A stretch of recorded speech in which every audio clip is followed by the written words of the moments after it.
I guess I'll start 2024 out with a video about video equipment because I use a lot of it here in the studio for a lot of the modular stuff and a lot of things that I don't show. I use cameras almost as much as I use audio. I figured it's time to start talking about the cameras that I do have, and I'm going to start with the most current and then we're going to roll backwards a little bit here.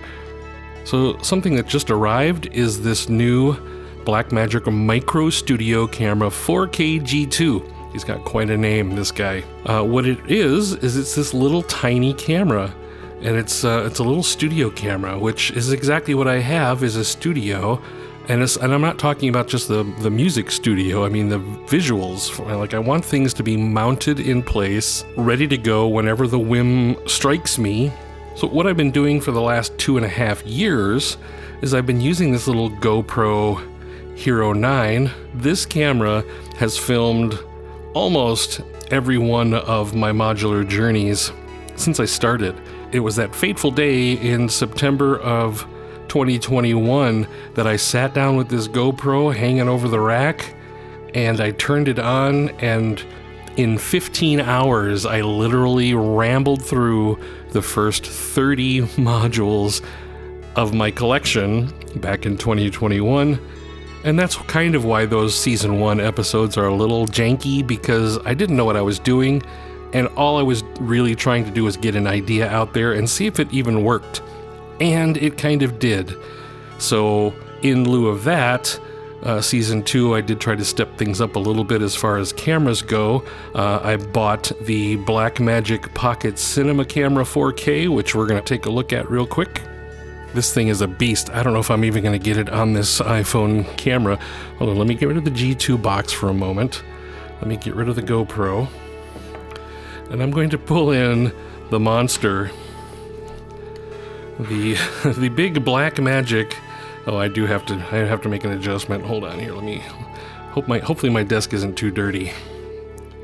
And hopefully you don't see me in the TV reflection. But this is what I filmed a lot of the live streams with, is because it's just a gorgeous, absolutely gorgeous camera. So I've been using this Blackmagic Pocket camera for maybe 2 years. I think I got it around halfway through the first year of my journey. So around Christmas time, that would be of 2021. But this one has, of course, this beautiful screen here. I also have an extra screen up here. You can't see it, but there it is. There's a little monitor up top. For when it's facing the other way and I'm doing monologues, I can flip it around. Got my little SD drive mount right here, and this beautiful Sigma lens. It is kind of a monster. I mean, it's a big ass lens, but it's beautiful. It actually does a really, really good job of filming. I'm still learning how to do all the filming stuff, but there's some angles that this camera shot during some of the music streams where you can tell that it's this camera because it's gorgeous. And there was hardly any color correction or anything I had to do to it. It's just gorgeous. When compared to the poor little GoPro here. Now, that's not to say the GoPro is not a good camera, because it actually is pretty good, pretty decent, but it's decent at broad daylight. You know, that's kind of what this is. It's an action cam. So up close and in the dark of a modular setup with the colored lights and the lights of the modular itself, this thing doesn't really focus very well. And so that has been probably my biggest complaint of using this tiny camera, is that I just could not get focus on the rack. I guess it was okay. So here we are, we're screaming towards 2024, and I get this wild hair. I decide that I want to try a different camera, and I really like Blackmagic cameras. So enter, once again, the Micro Studio Camera 4K G2. So this is the second generation of this particular Micro Studio Camera, and I don't know the differences between the two. That's not what this is. I'm also not going to unbox it. It's already been unboxed because it's right here. Look at this. Compared to the monster I was just holding, take a look at this guy. And this is still an Ultra HD 4K. It's got so much of the same stuff in it as far as Blackmagic fanciness goes, for at least doing studio work. Well, let me just look at the side panel here. So we have a power jack down here. So as soon as you plug something in, if there's no battery in, this thing just comes on and stays on with the power. It's got a little USB here, and this is for accessories or an SSD. So you can plug an SSD in here. And then this is a full HDMI connector, so I can take this out of here right into my ATEM Mini. And then on this side, it's got these 12G SDI connectors, both in and out, which is kind of amazing for a little little tiny studio camera. And then of course a little microphone in jack here. The thing I did notice the first time I powered this on and was playing with it is this side gets really hot. And I mean hot to the touch on these little connectors. When you first turn it on, you actually hear a fan blow. So somehow they were able to squeeze a fan in here. So you hear this whoosh when it first comes on. So these vents are blowing out hot air, and that's probably why these little pegs are getting warm. But hopefully it's not going to burn up. For the first few tests that I did, I have my Leica. I have this little Leica lens as well. This one's kind of tiny and fits right on here. Micro Four Thirds connector, it fits right on here. So let me plug this guy in real quick. And you can see that the camera didn't really grow very much. It's still pretty tiny. So imagine, if you will, this guy now being in the place of the GoPro. So here's the GoPro as far as thinness goes. It is a little bigger, but what I'm going to get with the Micro Studio is clarity. I'll be able to do low light and focus. And there's something in here called, it's not called ISO on here, at least right now it's not called ISO. I think in the broadcast world, I think they call it gain. So you can actually bump the gain up a little bit to get to, it's like opening the ISO. I haven't really noticed too much of a difference in quality between, say, 0 dB gain and 10 dB gain. I haven't really seen a difference yet. But even if there is a little bit, it'll just be a little bit. And this is also 4K, so you got that going for it too. And I don't know, I think this is the answer to my prayers of a couple of things. In the modular world, I want to be able to really get in close to the modules and be able to film them with enough room in front for my hand, of course, and for it to still be light enough for you to see what's going on. So I'm really looking forward to trying that. The other thing I want to do is I'm going to be playing that piano over there in this coming year, and I want to maybe get a top-down view of the piano. And because this is not very heavy, I think it will sit on a tripod pretty easily, aiming downward at the pianist. There's one little hazard to this camera for me and my enormous fingers. I mean, I'm not a big guy, but my fingers are chubby, so I can't imagine, a guy with a ham hand trying to get in here and touch these little buttons here. So you have a menu button on the top, you press it, and it's not super easy to press either. I mean, it's again, you're pressing very specifically here, trying not to hit everything else in here. And then you have an up and down for navigation. You have a set button down here. The fourth from the top is set. So you'd go in there and then you'd use the up and down to set your values. And then of course right at the very bottom is a power on and off, which if you're using a battery, you do have to power it on. In fact, let's do that.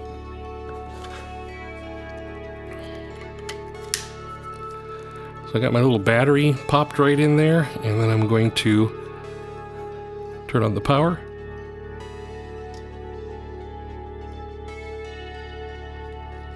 All right. Now here's an interesting thing to talk about is there's no monitor, so I have no idea what I'm looking at. Right? I have no idea what I'm looking at. I'd have to plug something into the HDMI jack here in order to see what's going on. So let's do that real quick. All right, let me go grab my monitor off of the big Blackmagic. So for my little monitor I've been using now for 2 years-ish, it's just this little thing called an OC 4K monitor. Look, you can see me and my iPhone right there. It's just a little it's OC 4K. I think it was $128, and it's a 4K monitor. This is kind of an amazing little piece of hardware. You know, I should probably actually talk about all these pieces of hardware someday. Maybe I'll do something separate where I'm talking about every individual piece. Because right now I just want to get some eyes on this camera and see what's going on in there. And I need another battery.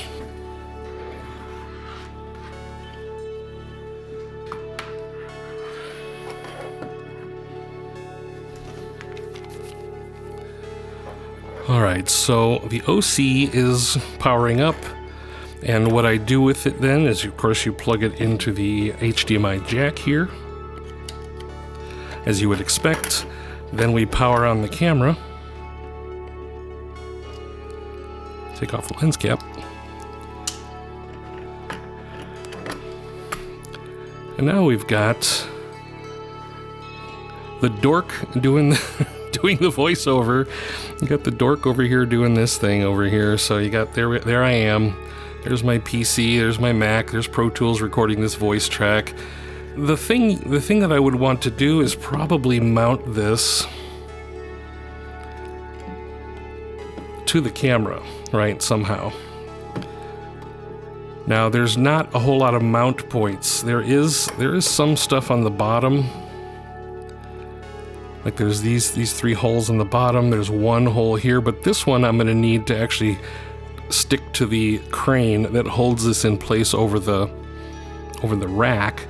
So I can't use this one unless I design a cage. I haven't done a rig yet for this. But what I was doing the other night was I was playing with some cheesy ideas. Like I've got a cheese plate here that I used on the other camera for like the battery mount. And let's see if I can do this.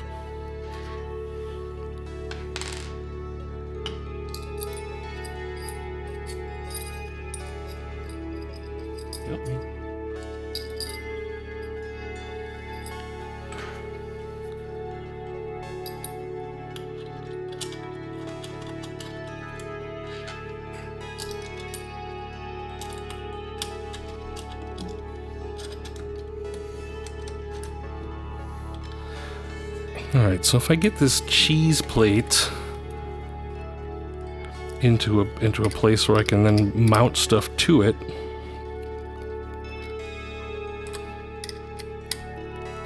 This doesn't feel like the right Allen wrench. It's a little bit small.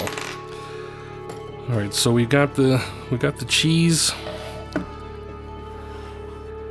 And now I want another thing I have is this little doohickey that, again, is for the battery mount. This is all about the battery mount for the big camera. I'm just borrowing these pieces for a moment to see if this is going to work, and if it does, I'll just order another set of these. But now this will screw to the cheese plate. Maybe.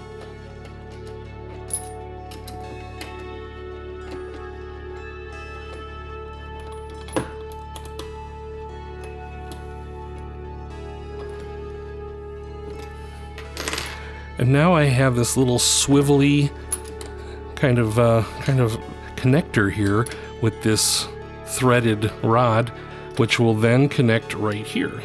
See?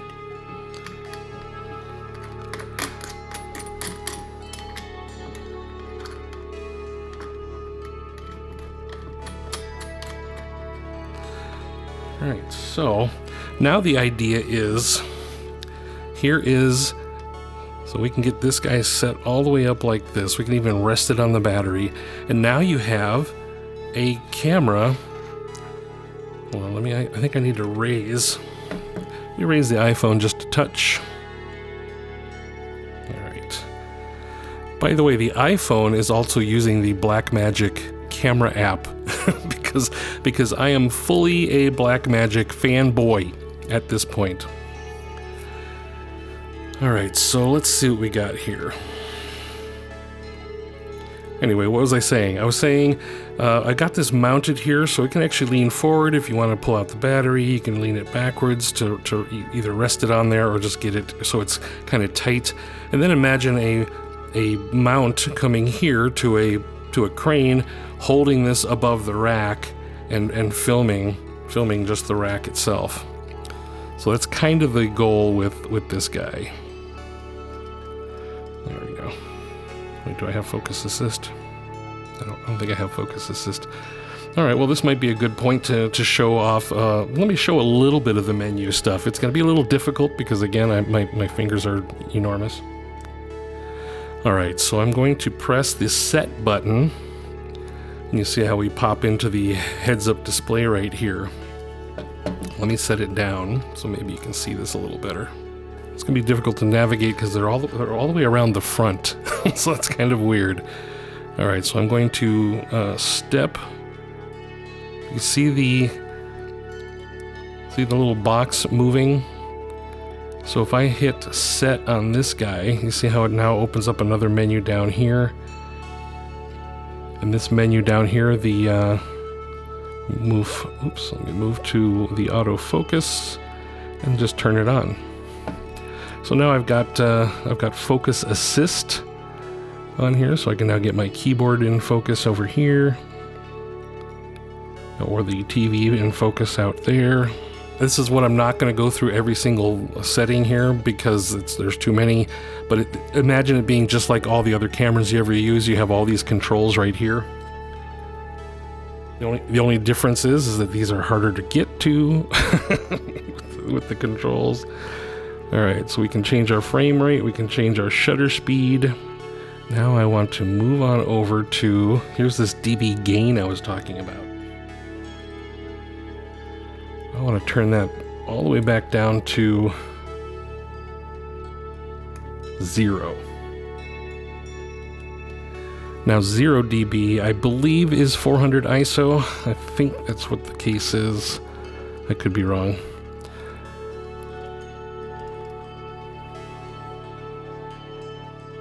Alright, so that's kind of cool. You can see the focus assist rolling along as I twist the focus ring.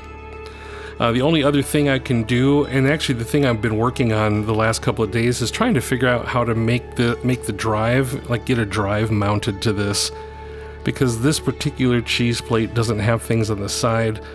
I could probably screw something into the bottom, maybe, but then you wind up with a really wobbly thing because the drive, the drive mount is just different. So the only other thing to really do is just run a cable from here to a drive sitting on the desk or something, or strapped to the rack in some other way. I haven't figured that part out yet.